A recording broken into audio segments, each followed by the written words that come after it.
Mais quand vous étiez à Amnesty International, vous êtes occupé aussi d'un phénomène extraordinaire, c'est-à-dire un phénomène qui est lié à la chute du mur de Berlin.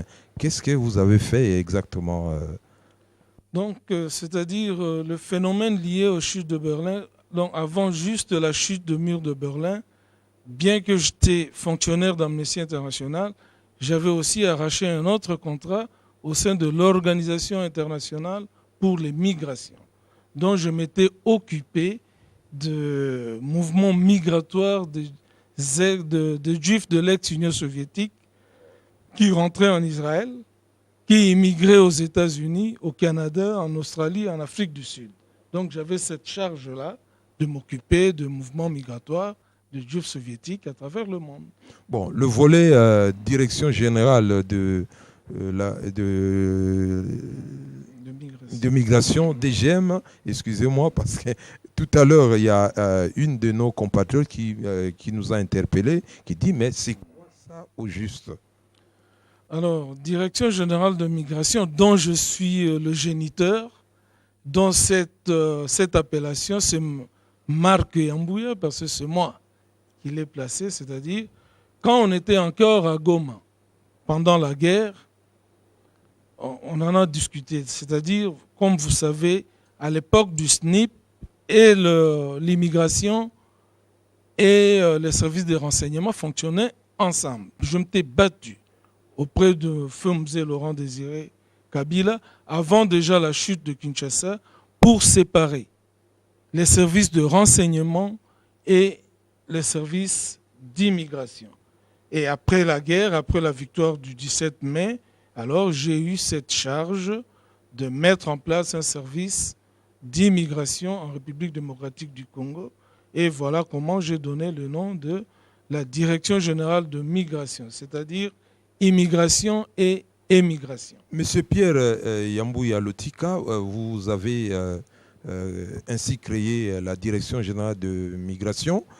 Les Congolais qui allaient chez nous, à Kinshasa, notamment en vacances, criaient « Ah, Makambo Bongi !» Donc, tout va à merveille. Donc, il y a eu quand même un déclic positif qui s'est passé. Les gens n'étaient plus emmerdés. Ils retrouvaient facilement leur colis à l'aéroport international de Ndjili. Qu'est-ce qui s'est passé exactement? Parce que là, on voit quand même, c'est comme le jour et la nuit avec les anciennes méthodes du régime Mobutu et ce que vous avez apporté. Eh bien, effectivement, c'est ça. D'abord, comme un haut responsable d'Amnesty International et comme un haut cadre de l'Organisation internationale pour les migrations, et en arrivant à Kinshasa le 17 mai, j'ai eu ce courage de mettre en place un service d'immigration que je me disais toujours accueillant. Mais pour arriver d'abord à de très bons résultats, je m'étais battu parce que l'homme doit travailler, l'homme travaille pour le bien-être. Et je m'étais battu auprès du feu président Laurent Désiré Kabila, jusque d'abord à arracher un salaire qui est historique en République démocratique du Congo. C'est-à-dire, j'avais pris, je dis, ce n'est pas un salaire énorme, mais dans notre pays, quand déjà un huissier, un balayeur a déjà 200, 250 $ par mois, c'est là exprimé, c'est-à-dire les conditions sociales qui n'est pas imposées, que j'ai arraché auprès du musée Kabila à l'époque, ça m'a permis de faire de l'immigration congolaise vraiment une machine respectable.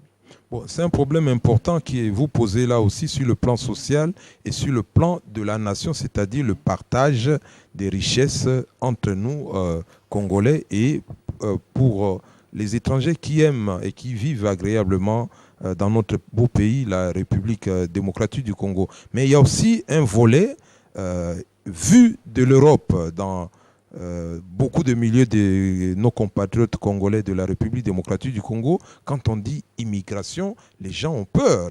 Ça fait peur, l'immigration. Il semble que vous avez empêché les gens de voyager. Qu'est-ce qui s'est passé en réalité? La désinformation est la clé de problème dans notre pays. Je n'ai jamais interdit quelqu'un de voyager, mais j'aime bien que le Congolais puisse voyager dans de bonnes conditions. À titre d'exemple, il y a des parents qui vendent leur maison à Kinshasa, en RDC, pour faire voyager des enfants avec de faux papiers. Et à la fois, l'aéroport de Njili, ils sont bloqués, mais la personne qui a perçu l'argent de cette vente ne viendra jamais réclamer. Et la famille est rejetée comme ça, sur la rue, croyant qu'en arrivant en Europe, tout tombe une fois à Roissy, à Zaventem, je ne sais pas, à Fiumicino, à Rome, tout tombe du ciel du coup. Entre-temps, on a une longue expérience de l'Europe. L'Europe d'aujourd'hui n'a pas une vie facile, non. Et voir une famille déjà pauvre être chassée de la maison parce qu'ils ont vendu la maison pour faire voyager l'enfant, en tout cas, c'était pratiquement impossible. Voilà pourquoi j'avais mis en place une politique d'immigration de développement. C'est-à-dire, je prends un titre d'exemple, j'ai eu à gérer les étrangers en RDC pendant presque 10 ans. Uniquement le nombre de Congolais qui est dans la province de Liège, par exemple, En Belgique. en Belgique, une petite ville comme Liège et sa province, est 3 fois supérieure à tous les Européens qui sont en République démocratique du Congo. Mais on peut avoir une idée, une estimation sur le chiffre des Européens qui sont en République démocratique du Congo. Jusqu'à ma suspension, parce que, bon, je dois aussi dire que, c'est vrai, je suis un ancien directeur général de la DGM, comme aussi je suis encore directeur général de la DGM, parce que j'ai été suspendu et jusque-là, j'attends encore la suite Donc, je suis le directeur général de l'immigration congolaise, qui a encore le décret qui lui a nommé là, c'est bien moi. Et le nombre Jusqu'à ma suspension le 16 juillet 2004, j'ai eu à gérer, en dehors de missionnaires, environ 4500 étrangers européens. Ouais. Environ 4500. Et pas seulement. Et si je dis, mais non, ça c'est étrangers européens. Entre-temps, il faut aussi, il y a combien de Français? J'ai géré pas mal de Français d'origine congolaise, des Belges d'origine congolaise. Tout ce monde fait partie de l'espace Schengen, par exemple. Et parmi les 4500 occidentaux que j'ai eu à gérer, alors il faut compter... un peu plus, il faut augmenter. Non, il faut... Sur les 4500 occidentaux que j'ai eu à gérer, il y a aussi il faut compter environ... Des Européens d'origine congolaise. Environ 1500. Hein. 1500, dans les 4500. Dans les 4500. Bon, tout à l'heure, on a parlé, vous avez parlé des faux documents. Vous pensez exactement à quels documents?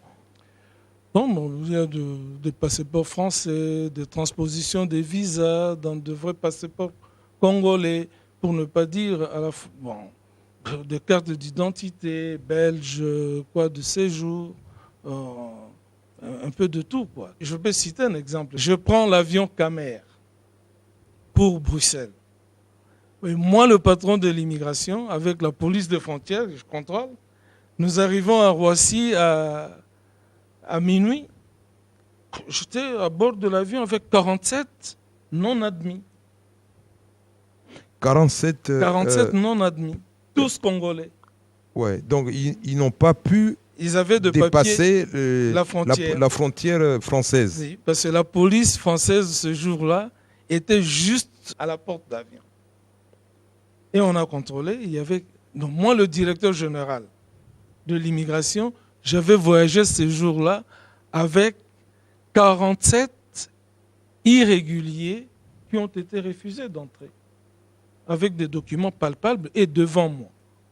Jusqu'à ce que le responsable de la police de l'air à Roissy est venu pour qu'il y ait des passagers à destination de Bruxelles. Comme Camer était déjà plein, les passagers à destination de Bruxelles devaient débarquer pour prendre Thalys et pour qu'il y ait au moins... Mais M. Yambouya, en prenant cet exemple-là, ça montre que la Direction générale de migration a encore un long chemin à faire, même quand vous avez insufflé cette dynamique de respect des valeurs. Non, c'est-à-dire, il y a ceci. Quand j'ai mis en place cette valeur, quelque temps après, j'ai été suspendu. Ça, c'est la seconde suspension. D'abord, quand j'ai été suspendu pour la première fois, c'était en mars 1998, le salaire que j'ai laissé à la 2GM, le balayeur qui avait $200 par mois, avait chuté à $5 par mois. Mes directeurs qui avaient au moins $800 par mois, vous voyez, $800, c'est énorme chez nous, mais avaient chuté à $20, $30 par mois. Parce qu'après ma première suspension, 2 ans après, j'ai été rappelé comme directeur général adjoint. Et j'ai retrouvé toutes les magouilles qui étaient là à l'époque, avaient refait surface. Vous venez de faire une démonstration A plus B que c'est un problème politique. Effectivement. C'est-à-dire parce que c'est le problème politique qui doit résoudre le problème salarial des Congolais. Donc, en quoi consiste le travail du directeur général de la DGM? Voilà. Parce que est-ce que c'est parce que c'est encore flou dans la tête de beaucoup de nos compatriotes qui ont toujours peur quand ils entendent de direction générale de migration, c'est des services secrets, ça fait peur. Et est-ce que vous fichez les Congolais qui vivent ici en Occident? Est-ce que ça se passe comment? Les Congolais ne peuvent pas avoir peur de la 2GM. Effectivement, c'est ça la lutte que je fais pour dire que la 2GM n'est pas là pour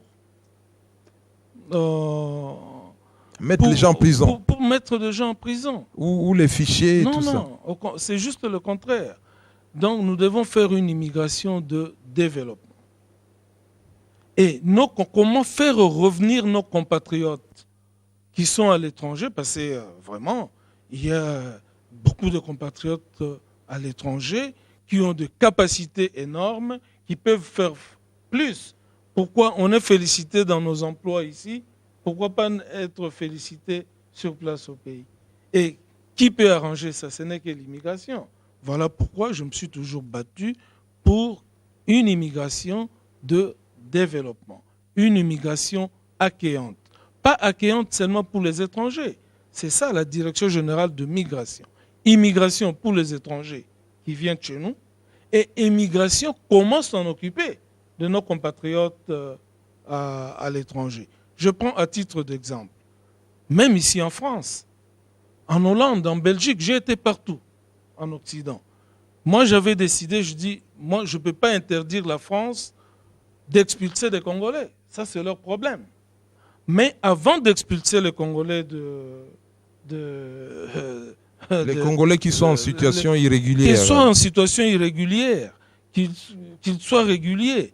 Mais quand un Congolais avant d'être expulsé, la 2GM doit être tenue au courant 15 jours avant, 1 mois avant et maximum 180 jours. Nous devons s'assurer d'abord de la raison de cette expulsion. Et même s'il est clandestin, nous devons aussi, le clandestin doit nous dire, j'ai mon poste télé, j'ai ma carcasse de voiture, j'ai mes 2 chaises, je ceci. Donc, le pays qui expulse doit rassembler le bien. Parce que ce monsieur a travaillé dans la clandestinité ici, peintre, maçon ou quoi. Cette clandestinité a servi à quoi? Au développement, au bien-être de ce pays. Vous l'expulsez, nous ne refusons pas d'accueillir les nôtres, mais il faut l'expulser avec les biens qu'il a obtenus dans cette clandestinité. Mais malheureusement, et comme il y a toujours la transformation des problèmes, on a fait même des pétitions aux Pays-Bas partout que le DG a obtenu de fortes sommes d'argent de corruption pour accepter l'expulsion des Congolais. Et pourtant, même quand nous expulsons là-bas, nous ne demandons même pas l'avis nous expulsons aussi. Je veux prendre l'exemple. Moi, j'avais expulsé le directeur de la Sabena de la SN Bruxelles. Il était irrégulier chez nous. Et le jour qu'on l'avait attrapé, on l'avait mis dans l'avion. Il n'est même pas rentré chez lui à la maison.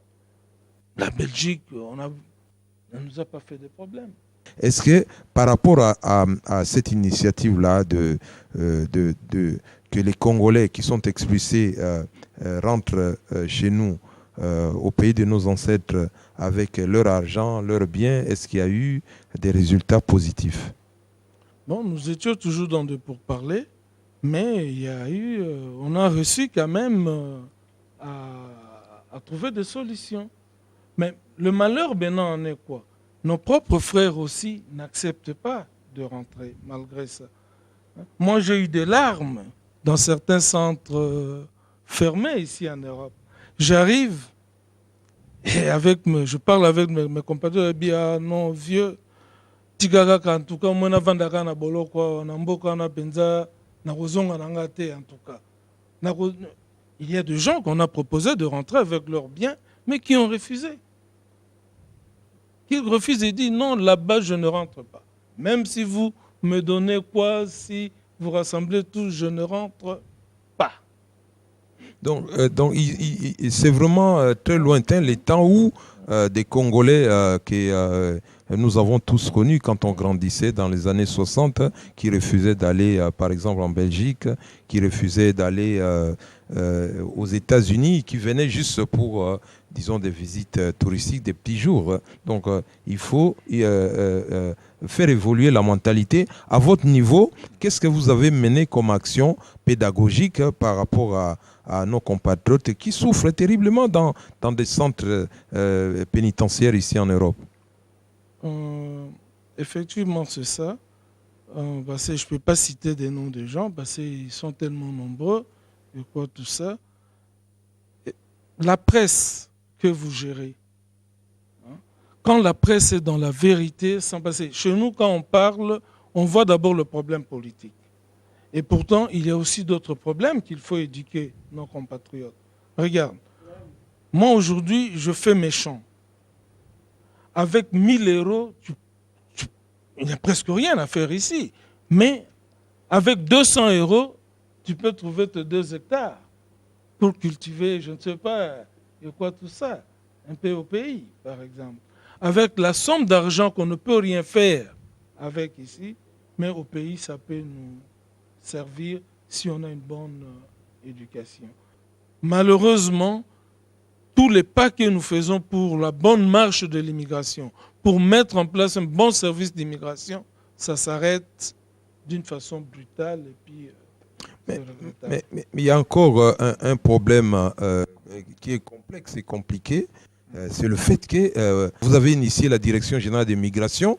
Les Congolais qui partaient en vacances disent « Ah oui, et comme ils pépelaient, on n'est plus embêtés, tout ça, c'est bien. » Et qu'est-ce qu'on voit?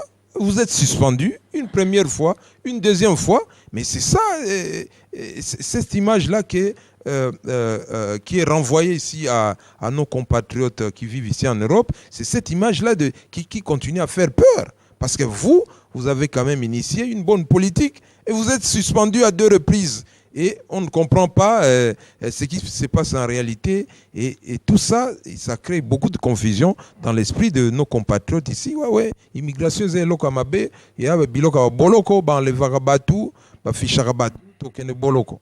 Vraiment pour poser des actes en dehors des salaires, parce que le premier acte positif, c'est le salaire, les conditions sociales des gens. Ça, je l'avais posé.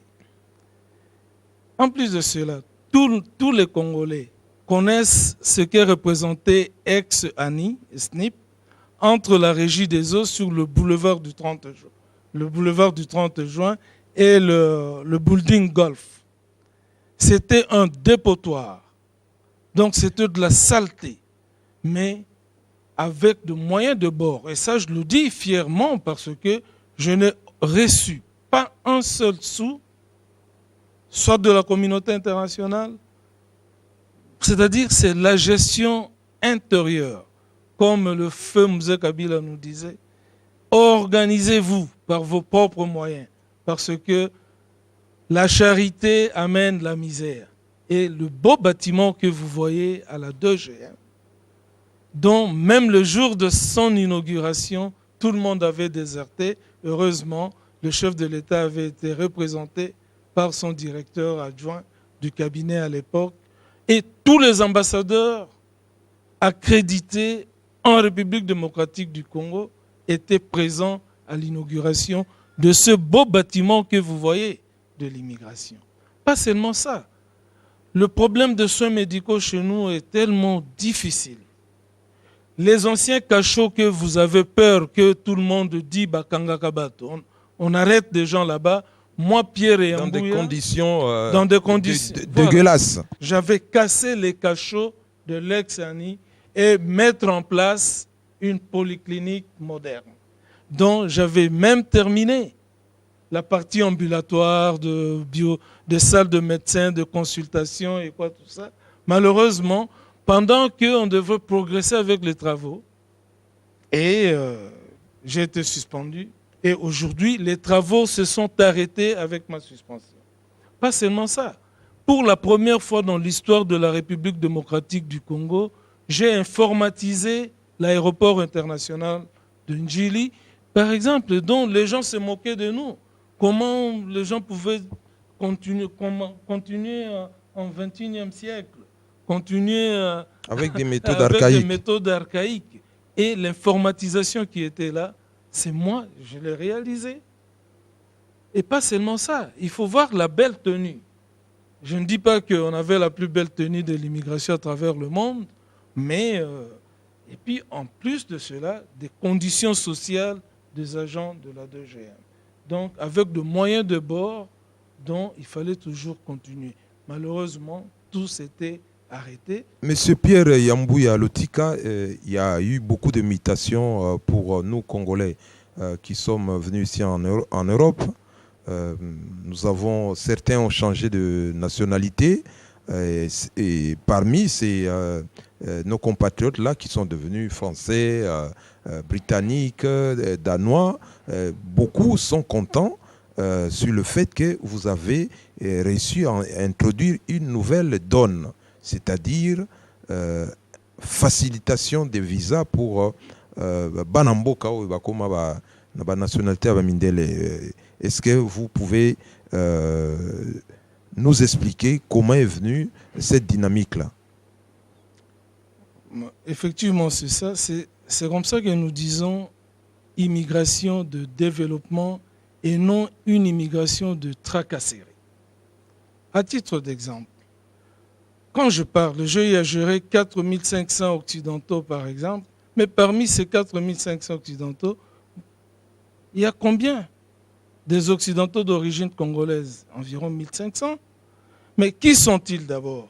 Vous trouvez normal, papa est ministre au Congo, un grand directeur de cabinet dans des instances très élevées de la République, un grand responsable ou épouse, je ne sais pas, d'un président de l'Assemblée ou quoi, tout ça.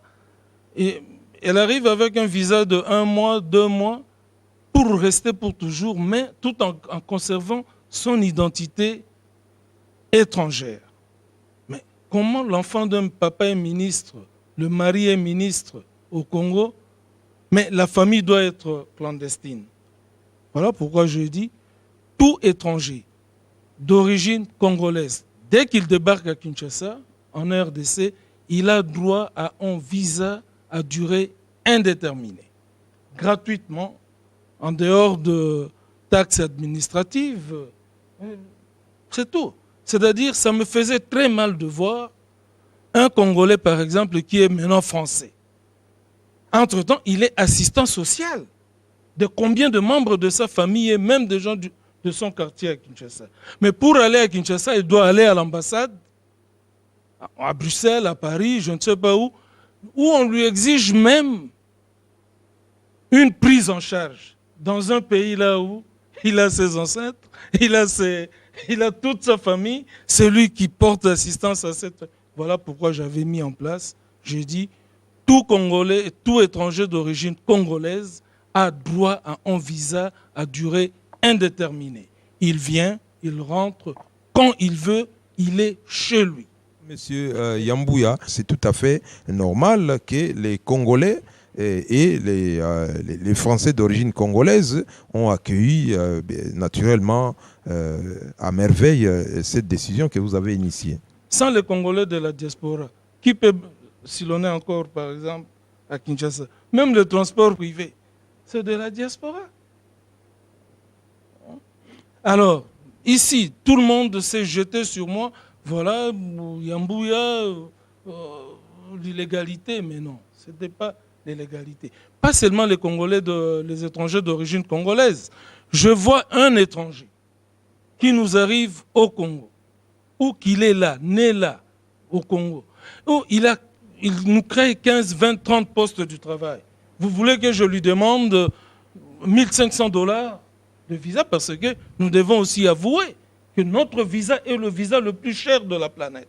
C'est ce qui a été dit. Demandez même aux compatriotes qui vont dans nos ambassades pour aller 1 mois à Kinshasa, c'est qu'ils paient dans des ambassades. Le jour que le Congolais sortira avec son passeport bleu sans visa, accepté partout, toutes ces histoires de passeport français, nationalité, tomberont. Donc, mais pour le français, l'américain, le chinois, le suédois, qui vient créer des emplois en République démocratique du Congo, vous avez facilité beaucoup de choses aussi. Il faut les accueillir. Parce que nous-mêmes comme Congolais, regarde, nous-mêmes comme Congolais, nous créons difficilement d'emplois.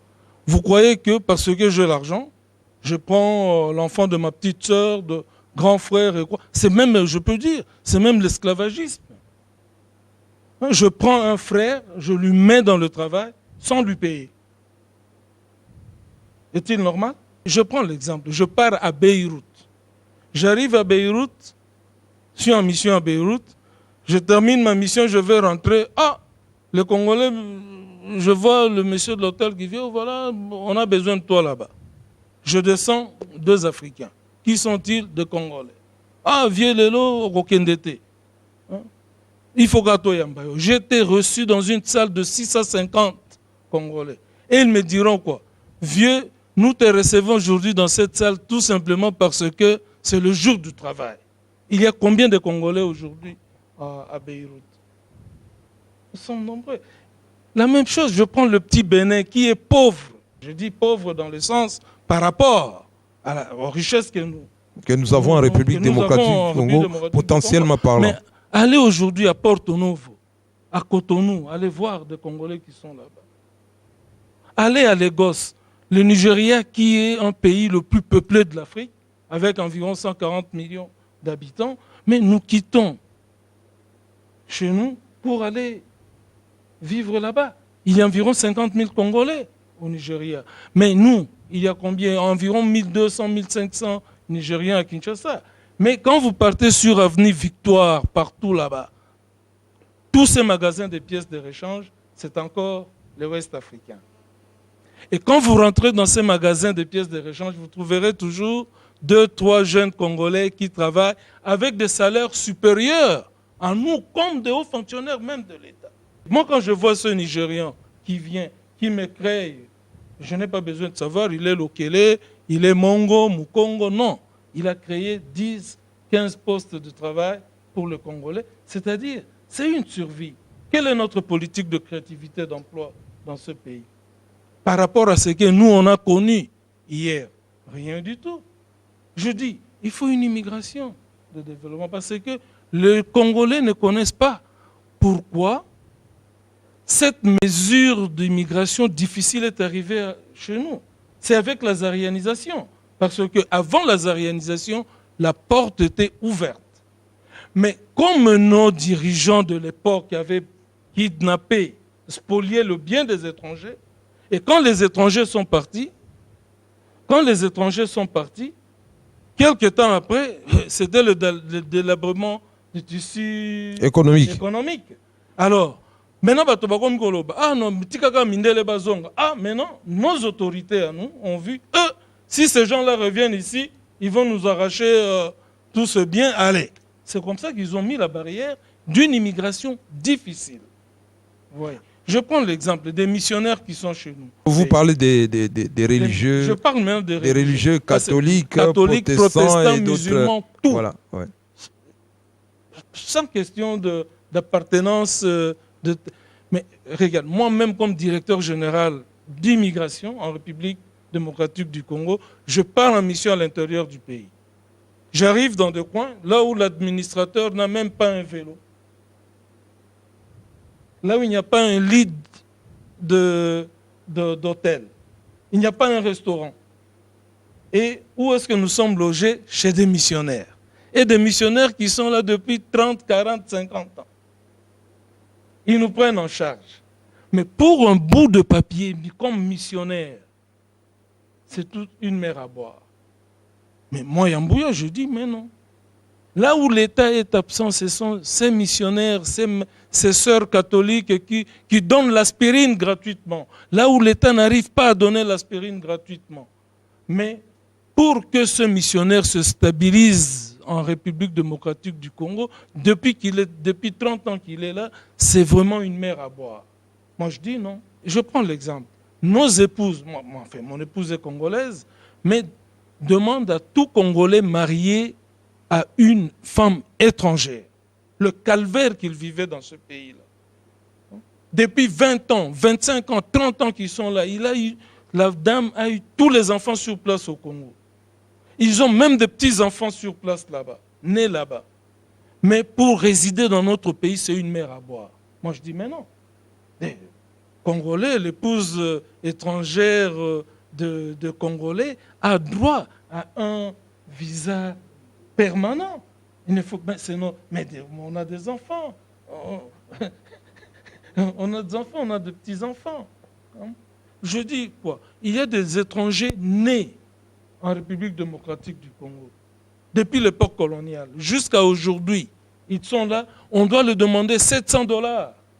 Et quand le visa coûte $700, un visa ordinaire, et pour en obtenir, il faut encore compter $700, même plus, des matabiches qu'il faut déposer partout. Donc, à chaque renouvellement de visa de 2 ans, il faut amener au moins $2 000, $3 000 qu'il faut gaspiller.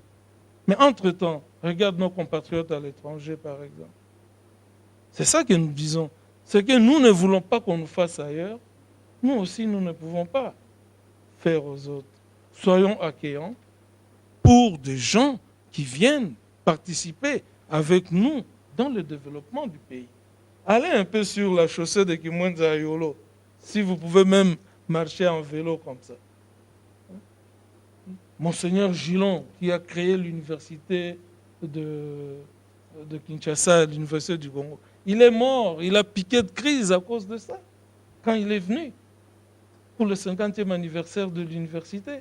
Par rapport à cette situation des visas des étrangers, ce qui a été fait, c'est du positif. Est-ce que vous pouvez le rappeler clairement, quelle est leur situation actuellement sur le sol congolais? Juste après, j'en ai même mis dans le tome 2, vous lirez ça. Un professeur, il doit être Moussa Kata, en Belgique, congolais, que j'ai signé son visa le 15 juillet. Le 16 juillet, brusquement, on me suspend. Et mon adjoint avait même supprimé. Il y a certains Congolais qui ont devenu français belges en rentrant maintenant. Oh non, Yambouya me topé ça qui au visa Yambouya. Commencez maintenant à matraquer nos propres concitoyens. À l'aéroport, en Djili, on te prend le passeport. Il faut aller récupérer ça avec $500, sans même annuler encore le visa qui est là. Donc, depuis que je suis suspendu, ce sont les tracasseries qui ont repris à l'immigration. Comme d'autres compatriotes aussi qui disent, là je dois leur demander, quand ils disent « Oh mais non, mais le DG donne des visas aux étrangers alors que les étrangers ne nous aiment pas chez eux. » Moi je dis non. Parce que combien de Congolais qui avaient débarqué ici à Roissy ou à Zaventem, ils ont des frères ministres ici. Combien de Congolais qui sont venus en Europe sans savoir comment on accélère sur l'accélérateur d'une voiture, mais nous arrivons dans un milieu où on n'a pas de frères ministres, de hauts responsables, mais les structures sont là qui nous permettent de vivre. Mais qui est le Français ou le Suisse qui ira à Kinshasa, au Congo, pour bénéficier de l'aspirine gratuitement? Ou avec ses enfants, parce que ses enfants vont étudier gratuitement. Voilà pourquoi moi je dis non, non, ça ne sert à rien de faire cette comparaison. Voilà, parce que le Français, l'Anglais, l'Américain qui vient chez nous, il a son argent. Il veut mettre... Parce que ce n'est pas seulement l'argent de la Banque mondiale. La Banque mondiale, mais Même aujourd'hui, si j'ai mon argent, je vais m'installer ici en France, créer des emplois. Sarkozy va me chasser? Bon, Ne chassera pas. merci Monsieur Pierre Yambouya Lotika. Avant de poser la dernière question, j'ai fait un commentaire ici dans des pays comme la France où ils ont un État fort, ils ont aussi une dynamique pour faire appel à des investisseurs étrangers et pourtant c'est une nation qui est considérée comme une des grandes puissances de la planète.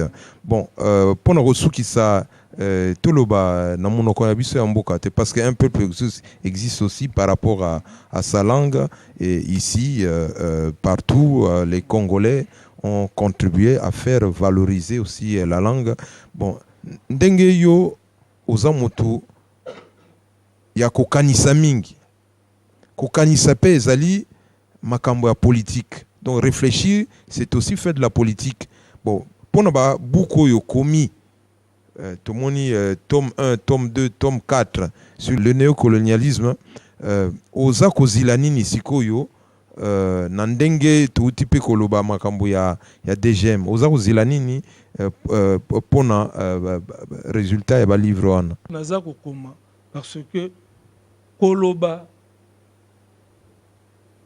eza ko mupepe eza ko kende parce que lelo yo boye il faut tozana mawa, il faut tolinga mboka na biso. Malheureusement, et pas na biso haine ezelo komoko malamu te. Il faut tozana biso surtout esika moko. Même moto amoni ke na komi kombone na katia ya buku asilika te. Au contraire, awi koloba ke non Yambouya yakawa to sala quand même discussion. Ndenge nini o kominga ibo. Mais non. Ngamoko na leo na bangaka te koma kombo na ngai ndengo lingi il faut to luka bato na bandeko na biso moko po to créer misale pa na biso. C'est ça que naza kokoma ndengo botangi na ba tome 1 programme nyonso tu ya 2GM eza na kati ya tome 1 biloko nyonso tu ezali c'est dans ce but là. Donc naza kokoma po na kotika trace po makanisio naza na yango ezala malamu ezala mabe oya komona ya malamu ezali na obiteke makanisi nyonso tu eza malamu oya malamu même dans 2 siècles même dans 3 siècles ça servira toujours. C'est dans ce but là que naza kokoma et na continuer toujours kokoma.